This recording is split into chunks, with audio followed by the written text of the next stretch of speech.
dari kelompok 4 ingin memperkenalkan diri. Saya Jessica Lovelia. Saya Vanessa Syawalia.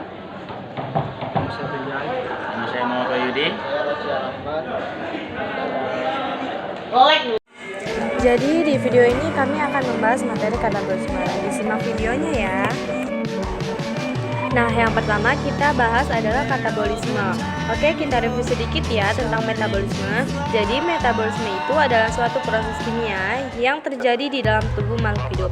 Nah, sampolisme itu bisa seperti katabolisme atau anabolisme. Nah, untuk katabolisme itu merupakan proses penguraian ikatan kimia kompleks menjadi ikatan kimia sederhana atau proses penguraian senyawa organik menjadi zat-zat anorganik. Jadi, pada intinya katabolisme ini dia memecah senyawa yang kompleks atau organik menjadi zat-zat kimia sederhana atau zat-zat anorganik gitu ya. Jadi tujuannya sih katabolisme ini semata-mata hanya untuk menghasilkan energi.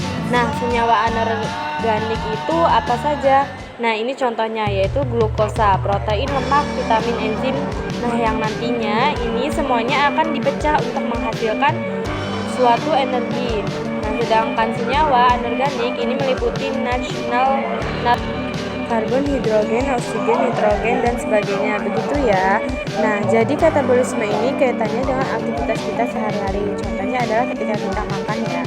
Kita makan makanan kita itu adalah senyawa organik. Nah, makanan kita itu harus dipecah terlebih dahulu atau diuraikan terlebih dahulu agar dapat membentuk energi. Nah, jadi kita bisa beraktivitas dengan baik karena kita sudah memperoleh energi dari makanan yang kita makan. Respirasi sel ini terbagi menjadi dua, ada respirasi aerob dan respirasi anaerob.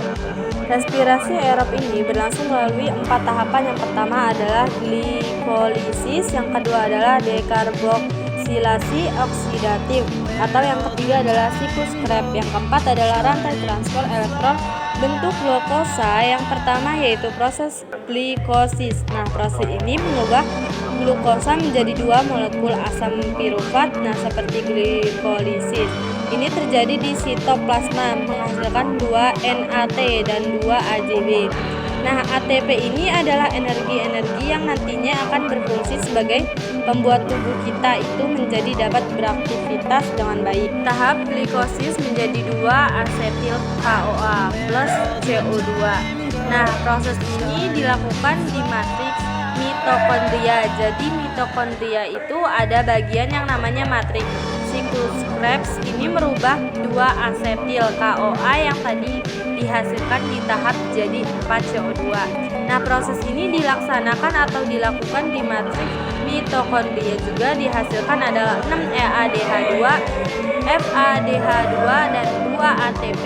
Tahap yang terakhir yaitu rantai transport elektrik. Nah, di sini meliputi di tahap glikosis menjadi 2 asetil CoA plus CO2. Nah, proses ini dilakukan di matriks mitokondria. Jadi mitokondria itu ada bagian yang namanya matriks.